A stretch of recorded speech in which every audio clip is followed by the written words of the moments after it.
Hello, আসসালামু আলাইকুম। আজকে আমাদের আলোচনার বিষয় হলো কনস্ট্যান্ট ভেরিয়েবল কিওয়ার্ডস। তো এগুলো আলোচনা করার আগে আমরা আসলে জেনে নিই যে কিভাবে আমরা সি ল্যাঙ্গুয়েজটা শিখব।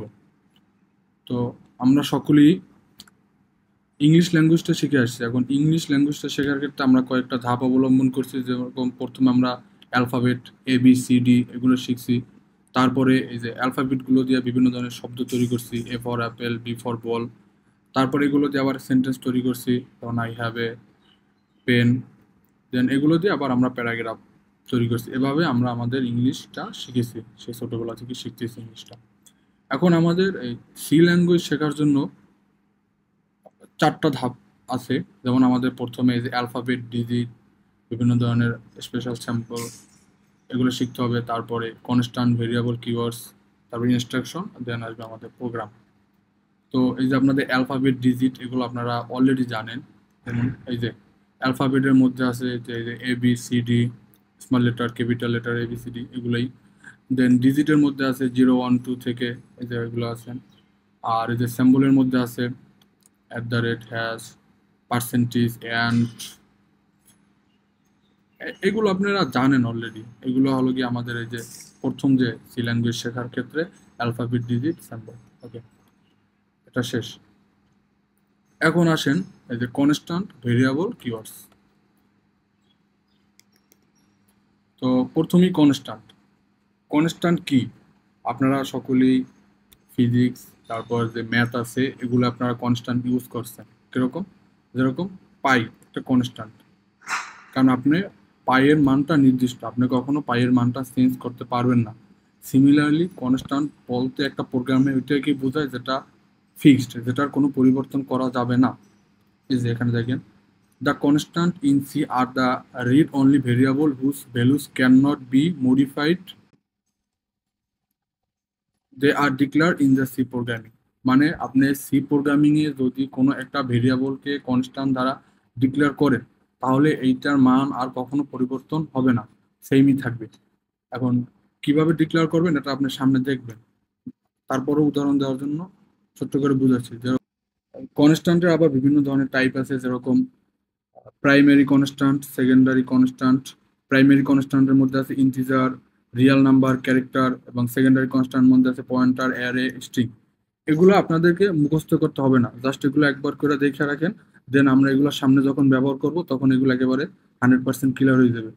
তো এই যে ইন্টিজার কনস্ট্যান্ট, ইন্টিজার কনস্ট্যান্ট বলতে বোঝায় মূলত যে আমাদের যে পজিটিভ ভ্যালু আছে, নেগেটিভ ভ্যালু এবং জিরো, এগুলো হলো পজিটিভ ইন্টিজার কনস্ট্যান্ট। এগুলো হলো ইন্টিজার কনস্ট্যান্ট। আর রিয়াল কনস্ট্যান্ট বলতে বোঝায় দশমিক। যেমন 2.5 একটা রিয়াল কনস্ট্যান্ট, মানে ডেসিমাল নাম্বার। ওকে, ইন্টিজার কনস্ট্যান্টের মধ্যে রিয়াল ডেসিমালটা আসবে না। আর ক্যারেক্টার বলতে ABCD যেটা বোঝান। এখন আসেন আপনি প্রোগ্রামিং এ কনস্ট্যান্টটা কিভাবে আসলে প্রকাশ করা হয় এটা ছোট করে দেখে। যেমন ধরেন আপনার এইজ, আপনি এইজ বয়সটা কি একটা ইন্টিজার, দিলেন ইন্টিজার, এটা হলো আপনার এইজ। ঠিক আছে, ধরলাম আপনার এইজ 20। এখন এটার আগে যদি আপনি লেখেন কনস্ট্যান্ট, তার মানে আপনার টোটাল প্রোগ্রামে, হ্যাঁ, এটার কোনো পরিবর্তন হবে না। এটাই হলো মূলত কনস্ট্যান্ট। এখন আসেন ভেরিয়েবল। ভেরিয়েবল বলতে কি বোঝায়? আচ্ছা, আপনারা সকলেই মেমোরি সম্পর্কে জানেন। মেমোরিতে অনেক ডাটা স্টোর করে রাখেন, মেমোরি বিভিন্ন লোকেশন। ধরলেন আমরা একটা মেমোরি ধরে নিই, মেমোরি লোকেশন এইভাবে। এই যে এইগুলো এক একটা, এই যে একটা, দুইটা, তিনটা, এগুলো একটা মেমোরি লোকেশন। মেমোরি লোকেশন, ঠিক আছে।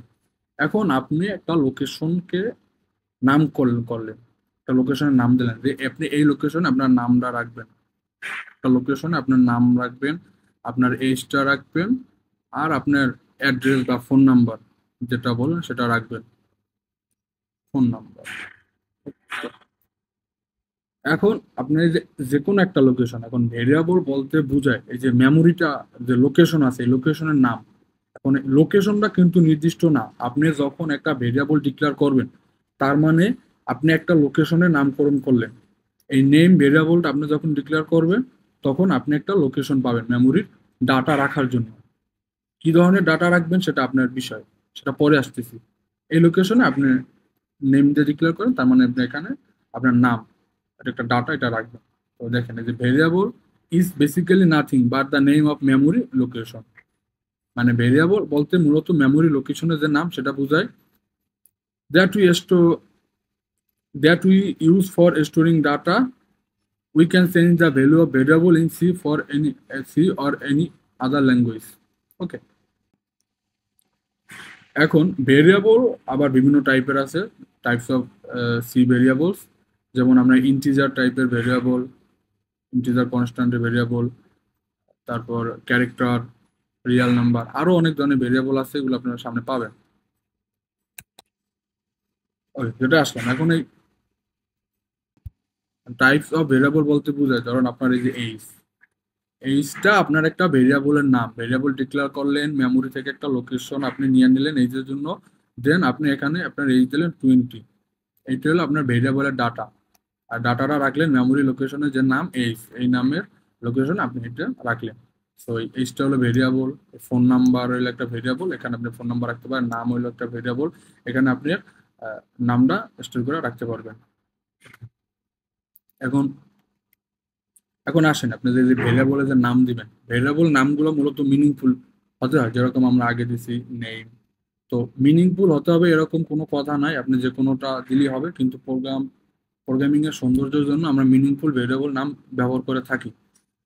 তো এখন ভেরিয়েবলের নাম লেখার জন্য কিছু নিয়ম আছে, যেমন name can contain letter, digit, underscore.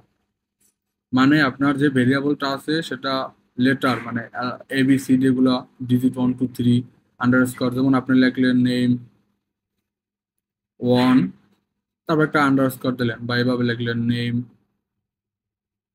ওকে, তারপর দ্বিতীয় আসে name must begin with a letter or an underscore. মানে আপনার ভেরিয়েবলের যে শুরুটা হবে সেটা আহ, অবশ্যই একটা লেটার বা আন্ডারস্কোর দ্বারা শুরু হতে হবে। যেরকম ধরেন আপনি লিখতে পারেন নেম বা অথবা অথবা আন্ডারস্কোর নেম, কিন্তু আপনি এভাবে লিখতে পারেন না ওয়ান নেম, এটা আপনার ভুল। আপনি লিখতে পারেন নেম অন, এটা রাইট, কিন্তু অন নেম এভাবে লিখতে পারবো না। তাই অবশ্যই ভেরিয়েবল লেখার ক্ষেত্রে প্রথমে লেটার অথবা আন্ডারস্কোর দুইতে কোনো একটা ব্যবহার করতে পারবেন। নেমস আর কেস সেন্সিটিভ। এখন কেস সেন্সিটিভ মানে আপনার এই যে স্মল আর ক্যাপিটাল আলাদা আলাদা, মানে আর এ দুটা আলাদা, বুঝছেন? এটা হলো মূলত কেস সেন্সিটিভ। মানে এখানে আমার সেমিকোলন নামে একটা ভেরিয়েবল, এখানে শুধু এই এসটা ক্যাপিটাল হওয়ার কারণে এই সেমিকোলনটা আর একটা ভেরিয়েবল, এটাই বুঝেছে মূলত case sensitive. Names can not contain white space or special character. এখন স্পেশাল ক্যারেক্টার বলতে আমাদের অনেকগুলো স্পেশাল ক্যারেক্টার আছে, এগুলো আপনি সামনে দেখবেন যখন আমরা প্রোগ্রাম করব তখন আপনি বুঝবেন। এখন আসেন হোয়াইট স্পেস বলতে কি বুঝাইছে। দেখুন, আপনি লিখলেন নেম ওয়ান, মানে একজনের, নেম টু এভাবে আরেকজনের, দ্বিতীয়জন বোঝানোর জন্য লিখলেন, যেমন নেম নেম, অথবা লিখলেন আপনি মাই নেম, মাই নেম। এখন আপনি এখানে একটা হোয়াইট স্পেস দিচ্ছেন, তার মানে এটা কিন্তু আপনার ভেরিয়েবল ডিক্লেয়ার করা হয় না, এটা হলো ভুল।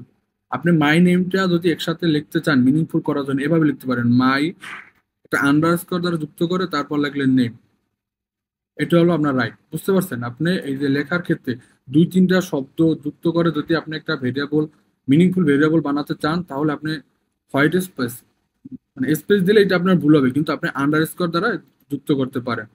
ওকে, অডস, যেমন আমাদের অনেকগুলো রিজার্ভ অডস আছে, যেমন আপনি ইন্টিজার, ফ্লোট, এগুলো আপনি ভেরিয়েবল হিসাবে ইউজ করতে পারবেন না। এখন এই এগুলো আপনার মুখস্থ করতে হবে না, খালি জাস্ট দেখে রাখেন, সামনে আমরা যখন এগুলো প্রয়োগ শুরু করব তখন এগুলো একেবারে 100% বুঝে যাবেন।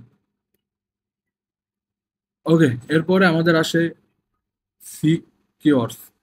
দেখেন, সি ল্যাঙ্গুয়েজটা একজনে তৈরি করছে, তো সে কিছু শব্দ এমন ভাবে প্রোগ্রামিং এর মধ্যে লিখে রাখছে যে আপনি যদি এই শব্দটা লিখেন তাহলে এই শব্দটা এই কাজ করবে।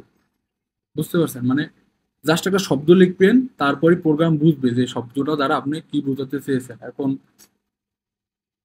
প্রোগ্রামিং কিন্তু বুঝবে শব্দ দ্বারা কি বোঝাতে চাচ্ছেন, এখন আপনাকেও বুঝতে হবে শব্দগুলো মানে কি। সেটার জন্য আপনার সামনে যে ভিডিওগুলো আছে সেখানে আপনি আস্তে আস্তে এগুলো কিওয়ার্ডস গুলোর কোনটার কি কাজ বুঝবেন। তো দেখেন, keywords are the words whose meaning has already been explain to the C compiler, মানে আপনার যে সি ল্যাঙ্গুয়েজের যে কম্পাইলার আছে সেটা আপনি জানে যে অটো দ্বারা কি হবে, ব্রেক দ্বারা কি হবে। হ্যাঁ, এরকম আমাদের 32টা সি ল্যাঙ্গুয়েজের কিওয়ার্ডস আছে যেগুলোর মিনিং সি জানে। এগুলো শুধু আপনি, এখন এগুলো আপনাকে এটার মানে যায় না, তারপর আপনি প্রোগ্রামিং ইউজ করলে আপনি ইনস্ট্রাকশন বা সি ল্যাঙ্গুয়েজ ভালোভাবে বুঝতে পারবেন। তো এগুলো আপনার সামনের দিকে আস্তে আস্তে জানতে পারবেন, এগুলো কোনো প্রোগ্রাম মুখস্থ করার কোনো দরকার নেই। ওকে, থ্যাংক ইউ।